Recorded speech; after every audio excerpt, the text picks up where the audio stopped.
Now, I do have some questions that I wanted to, some comments to touch upon from what you discussed, which I think it would make more sense to do in the setting with everybody. So with that in mind, I think let's just start our panel session. So if I could kindly ask our speakers and panelists to, if you are all still with us, please turn on your camera and mute yourselves for now. And I think it would be interesting to address some of the questions for sure. So while they're doing that, Dr. Parr, going back to you in terms of the point that I made earlier about infrastructure and how governments can both be a roadblock, but also be quite pivotal in helping ease issues and access. How has that impacted the work that you're doing, Dr. Parr? So that's a good question. You know, when it comes to the pharmaceutical industry, I think we all know that it's a very hard market to even start having conversations, because our world revolves around pharmaceuticals. They have a lot of global muscle, a lot of global financial power, a lot of global attributes as well. And so it's not been easy being in a position whereby you are coming on board to say, look, how do we produce medication which are very cheap, which are like affordable for a group of people that cannot afford? Because then in a sense, it means that they have to now look at their profits from their markups, right? And how much money they're making. And so, for example, if medication is mass produced for $20 and is being sold, for example, for $500, how do they look at that to be able to say, look, how do we cut our margins? How do we look at how much we're making? And it comes back to humanity, right? Are we looking at the margins that we're making, or are we looking at serving humanity? And so it's not been an easy conversation that we're making, or an easy conversation that we're prodding, but we're making progress. And I guess you need to start from somewhere, you know? And so far as the conversations have started, then at least we're making progress. And so there is progress, but then there is also a lot of work that needs to be done. I know, absolutely. And I hope it's safe for me to say this, but I do feel as though Africa in particular as a continent has suffered at the hands of several of these political, bureaucratic, profit-making, decision-making. And what you are all doing is really instrumental in getting that, you know, gone and away. But unfortunately, it is still there in some capacity. And, you know, having Olawale and others with a medical background, you will all know far too well from having trained in other countries and other areas and practice in other states as well, how there is a clear disparity in terms of access and control, for sure. So how are you using that experience where you see how things are done elsewhere, or how they're not done, or how you would want to do them differently? How is that helping the work that you are all doing? And I'm putting that out to everybody on the panel. I could take that one first. I think because people believe in something when they see it. When they see that it's actually working, or when there are use cases, even though the use cases may be different and not customized to the market, as long as the idea can be seen, it can be touched, it can be felt, it's sort of buy-in. So today, at least in my country, in Uganda, previously when you talked about blockchain, it was considered something, you know, different, something quite unique and rare, and, you know, someone would ask if you're talking about Greek. But now when we go back and we are talking to the people in the decision-making seats, and we're telling them, look, countries like Estonia are running on the blockchain. We're telling them, you know, countries like Kenya are integrating blockchain into their systems and their strategies.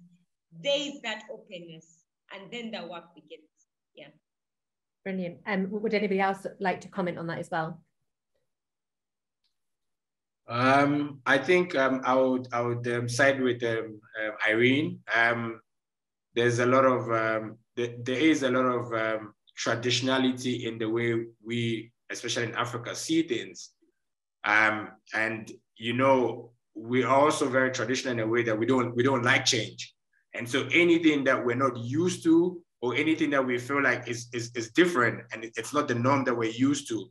I mean, from our grandparents, from our parents to the elders, it's like, why this change? You are very young, or what is this new idea? We don't understand it, you know? And so anything that is not being understood, there's a big pushback.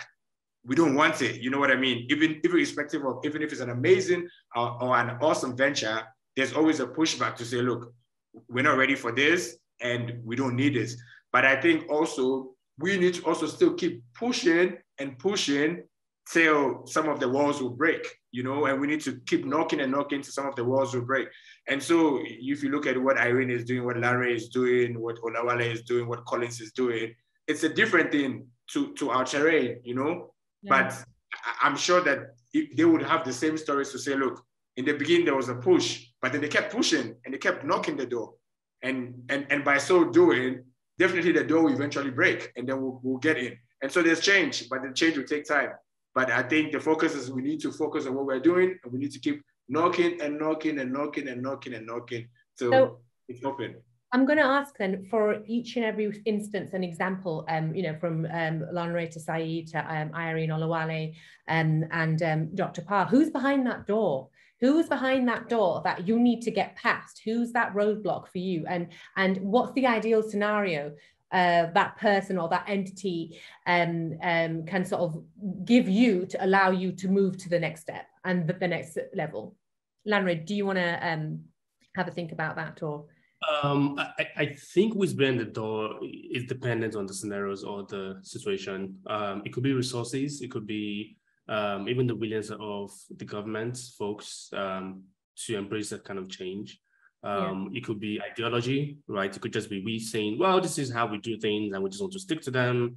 And when you drew them and you ask, why do you want to stick to them? There's really no reason. You're just like, well, this is how my great grandfathers used to do things, and I just want to like keep on with that same tradition, right? So it could be culture, it could even be education. It gets to a point where we probably need to change some of our curriculum to embrace some of these new technologies and new ways in which we do things. So it's so many things, right? We can't exhaust it, but depending on, so for instance, for my space or my field, or I mean, some of the challenges that we face every day that we need to keep knocking, it's more on the governance side of things. It's more on even those that are meant to provide the infrastructure, giving us the infrastructure. It's more on the infrastructure side of things, more of having people invest in infrastructure in the region. And I think Irene mentioned, I think in her presentation, she mentioned things around internet penetration, mobile penetration. There's no way we can't leap over some level of technology if we do not have a good deal of internet penetration, if we do not have a good deal of mobile penetration. And when the internet penetration, how accessible, how expensive are they? How easy is it for people to be able to afford the basic things before? Because technology can't just solve itself. You need to be able to access technology services using internet, right? Can people afford the basic subscriptions that we need to afford? So many things are behind the door, right? It just varies depending on which sector or which space you play in. Saeed, how about what about in your instance? What's behind that door that you need to get past to succeed? You're on mute. Sorry, you just did what I did, yeah. Oh, now it's okay. Okay, I share your ideas highlighted before. The knowledge and security are the big problems for many aspects of all what has been highlighted since the beginning. That's why I'm sorry for my state is not all right to speak in details, because I'm still feeling not all right. The state of Volupolis capital is about business to business and business to government. The setup is done to correct something where information is considered as the power. So the knowledge is something very important to take and to empower people to innovate, create, and collaborate. And that's why we set up this really heavy ecosystem powered by AI, because again and again, information is power. So, and the information, not a lot of people can use and interpret and use the information in the right way. And on the other side, having information is just the beginning, you know, to empower all the initiatives I have been listening to is really very interesting. And I will be in touch with every one of you, because our contribution is from the top level, meaning opening doors, breaking walls, and hitting even what I call the problems of business to government, because all the initiative, healthcare is sovereign industry, and it's a responsibility of the government, not of the private sector only. And all these, the private sector to step in to correct what is wrong, and mainly, and you will all agree with me, information and knowledge is the big problem. So the resistance you have with governments is first information. They are comfortable in their 19th century thinking, and from there you need to hit. And as we say, healthcare is the biggest problem. Finance, financial inclusion, economic inclusion, social inclusion are really very important.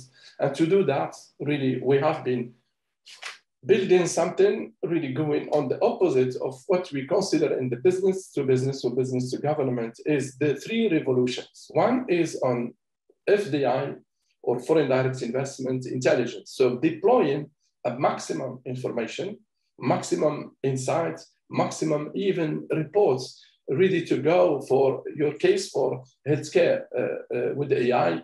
You can really map out in 2 hours, not 1 year, all the information you need for the best companies who can go with you in the generic today. You will not wait 1 year. For the same thing for collecting money or donations, but I believe more in project finance and financial structuring, because these sectors need billions, that's millions. And to do that, you need to be in the system.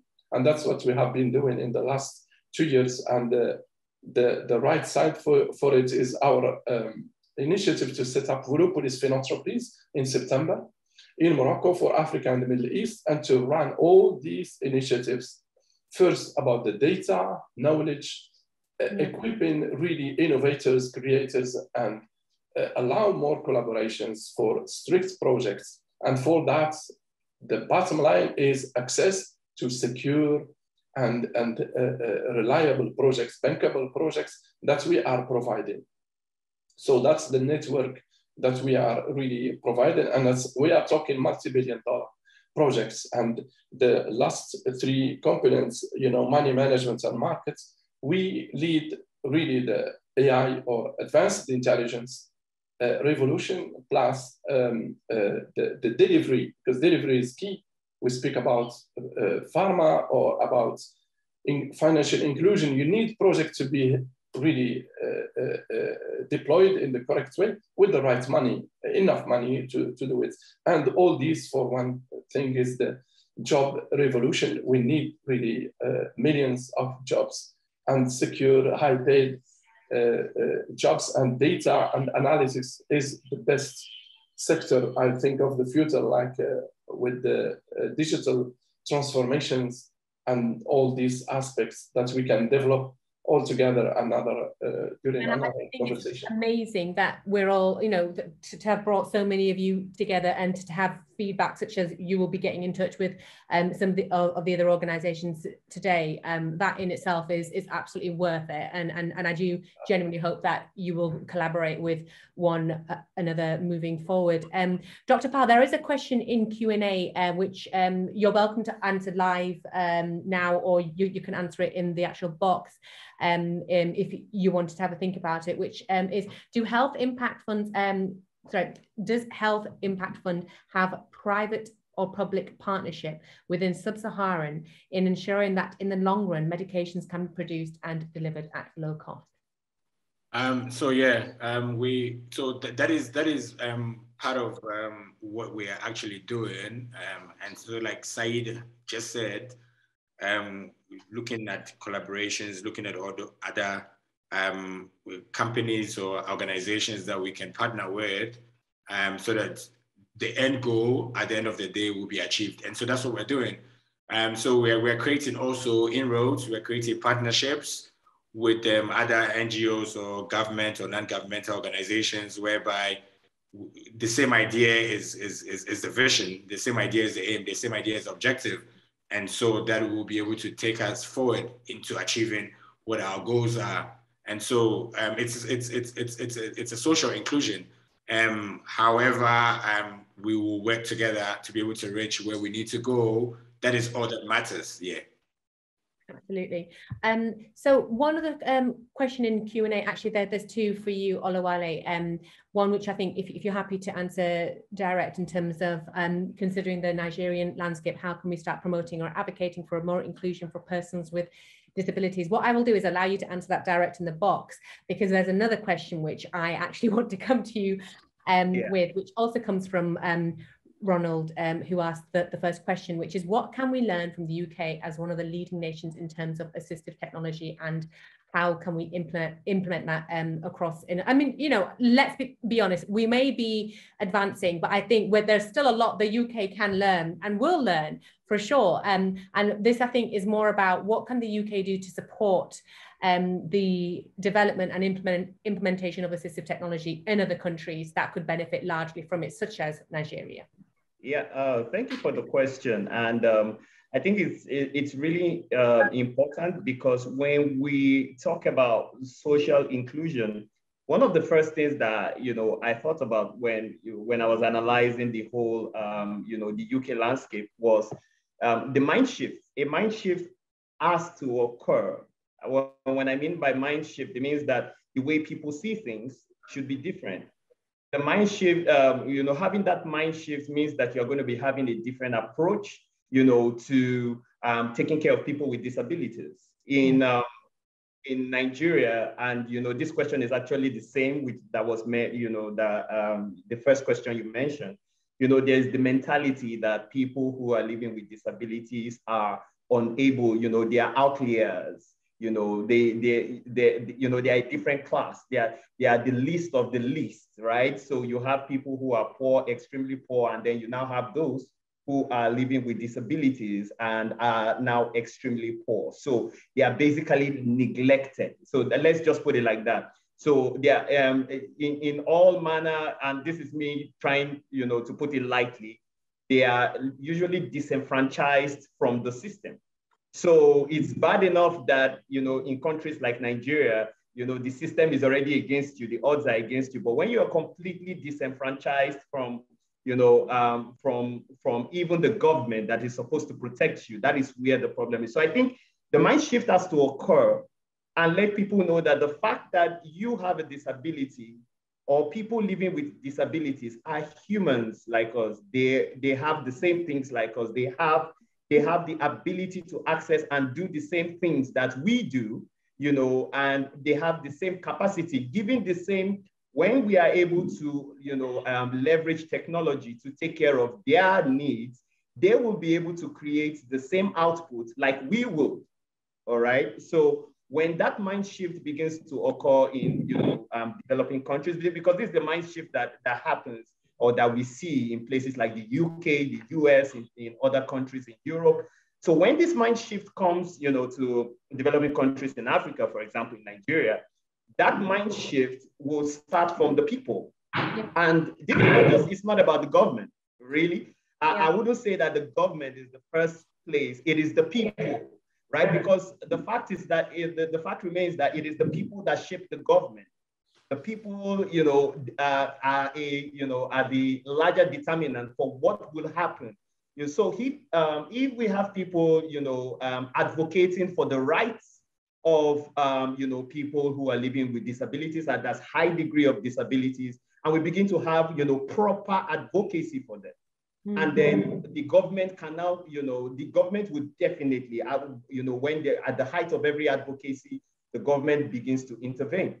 So when the intervention comes, then we can begin to effect and see the necessary changes that we are looking for. Absolutely. I concur with that. And I think several of our panelists today would also agree. Would anybody like to have any, because I think, you know, education, knowledge, it resonates from what a lot of you, Syed in particular, have actually been saying. And there has to be a level of responsibility from decision makers, and whether that's government or private companies that, you know, have either monopolized or own a space that is being utilized as a service, then absolutely that onus is upon them to take responsibility for.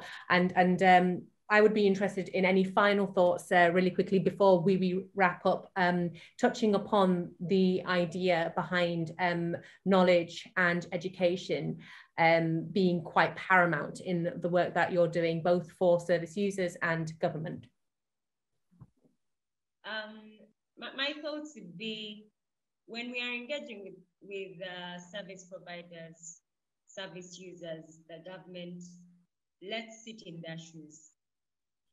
Let's think about them like we individuals. Think about the first time someone told you something was really, really great. You didn't jump onto it. You asked questions. You wanted to try it out. You are probably difficult, and you probably sent away the person who was trying to introduce that to you. At the end of the day, whether we are in government, whether we're using a product, whether we are a potential client, we are human beings. And at the heart of human beings is the need to understand. So when people ask questions, the people that are in this space trying to implement these crazy new technologies, we should smile and answer those questions. Because when we answer those questions, when we help people understand, when they understand, the change is inevitable. So that's what we need to do at the end of the day. I love that. And Irene, I need a TED Talk from you. I think you're so inspiring. You know, please share any future conferences and events that you're definitely going to be taking part in, because I just sit here and I just listen to you. You're so inspiring. Thank you. Thank you. Thank you. Would anybody else like to comment about education and knowledge? Yeah. As I highlighted, the supercluster we are setting up in Morocco has a dedication to what I call the knowledge triangle, you know, education, talent management, research and innovation, and research and development in general. So as you mix the business, the research and the adaptation of information in general. And this will be the first, I will say, cluster or supercluster fully dedicated to economic development and foreign direct investments, but with the backup of a startup or an entrepreneurial ecosystem, all really steered by AI, because you need to go fast, you need to use the latest technologies and the latest tools for decision making to go very quick, but also to access to the market, to know who is growing, who is developing in Africa or in Europe, who is moving to Africa. So as you have this decision making done very quickly. The second point is about talent and skill development. That's very, very important.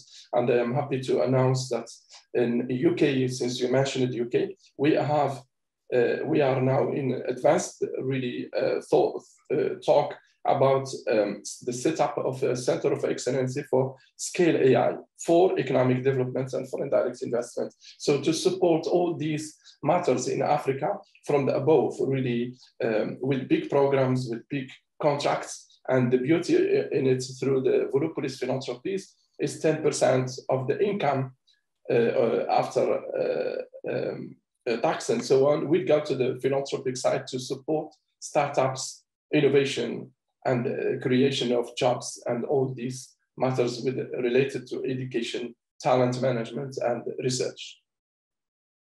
Perfect, thank you very much. Larry, anything that you'd like to add? Or Dr. Pa, any final comments? I think my comment would be on, again, like you said, I think Irene really did a great job summarizing almost every single thing.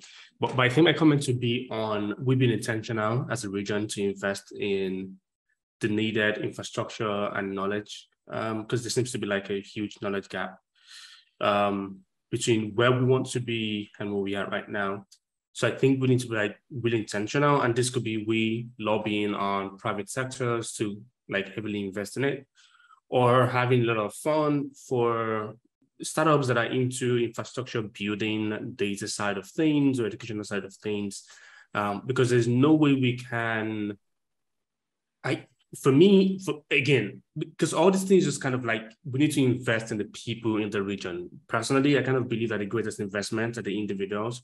Even if you have like the best infrastructures, you have the best skyscrapers and physical buildings, if you do not invest in the people that stay there, it's probably going to be useless. But if you invest in the people that stay in the region, then somehow they will know how to build a skyscraper at some point, right? So whatever we need to do, we just need to, as a people, we need to come together to see how we can directly invest in the people that live in the region. And that's why I kind of like almost what everybody is doing here and the partners, especially those in the health sector, because it's just almost like investing directly in the people, yeah? So those are like my last comment. Whatever we do, we try to come up with initiatives, programs, support companies, support startups that are both investing in infrastructure, education, and also the people that live in the region. I think at that point, economic prosperity would probably spring up.